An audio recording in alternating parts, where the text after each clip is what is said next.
संगठन की शक्ति। एक वन में बहुत बड़ा अजगर रहता था। वह बहुत अभिमानी और अत्यंत क्रूर था। जब वह अपने बिल से निकलता तो सब जीव उससे डरकर भाग खड़े होते। उसका मुंह इतना विकराल था कि खरगोश तक को निगल जाता था। एक बार अजगर शिकार की तलाश में घूम रहा था। सारे जीव तो उसे बिल से निकलते देखकर ही भाग चुके थे। उसे कुछ न मिला तो वह क्रोधित होकर फुकारने लगा और इधर उधर खाक छानने लगा।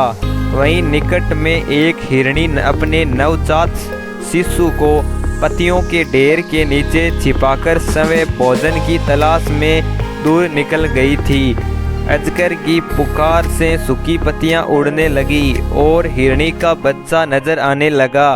अजगर की नज़र उस पर पड़ी। हिरणी का बच्चा उस भयानक जीव को देखकर इतना डर गया कि उसके मुख से चीख तक न निकल पाई।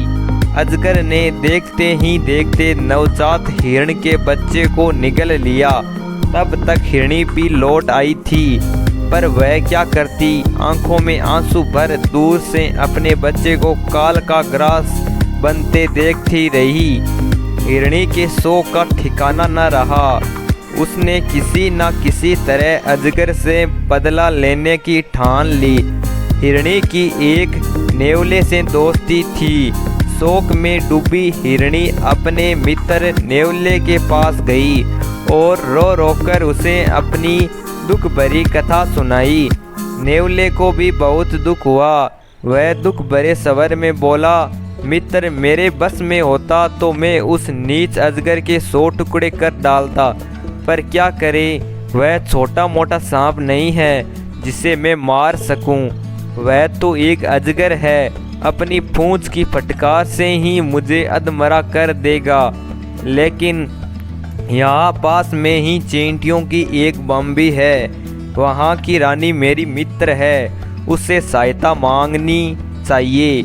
हिरणी निराश स्वर में विलाप किया, पर जब तुम्हारे जितना बड़ा जीव उस अजगर का कुछ बिगाड़ने में समर्थ नहीं है तो वह छोटी सी चींटी क्या कर लेगी। नेवले ने कहा, ऐसा मत सोचो, उसके पास चींटियों की बहुत बड़ी सेना है।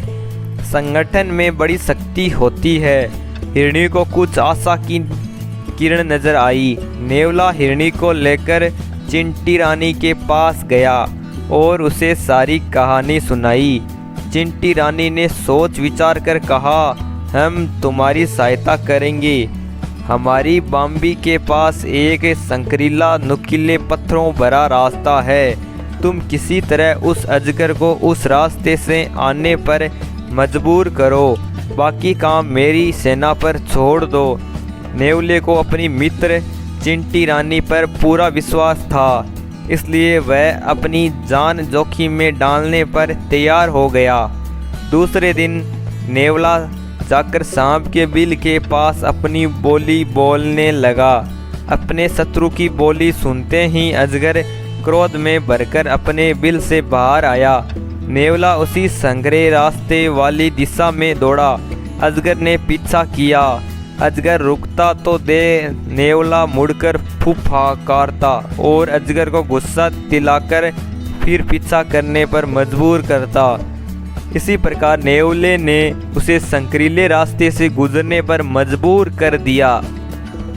नुकीले पत्थरों से उसका शरीर छीलने लगा। जब तक अजगर उस रास्ते से बाहर आया तब तक उसका काफ़ी शरीर छिल गया था और जगह जगह से खून टपक रहा था। उसी समय चींटियों की सेना ने उस पर हमला कर दिया। चींटियां उसके शरीर पर चढ़कर छिले स्थानों के नंगे मांस को काटने लगी। अजगर तड़प उठा, अपना शरीर पटकने लगा, जिससे और मांस छीलने लगा और चींटियों को आक्रमण के लिए नए नए स्थान मिलने लगे। अजगर चींटियों का क्या बिगाड़ता, वे हजारों की गिनती में उस पर टूट पड़ी रही थी। कुछ ही देर में क्रूर अजगर ने तड़प तड़प कर दम तोड़ दिया। सीख, संगठन शक्ति बड़े बड़ों को धूल चटा देती है। तो दोस्तों, कहानी को लाइक व चैनल को सब्सक्राइब जरूर करें।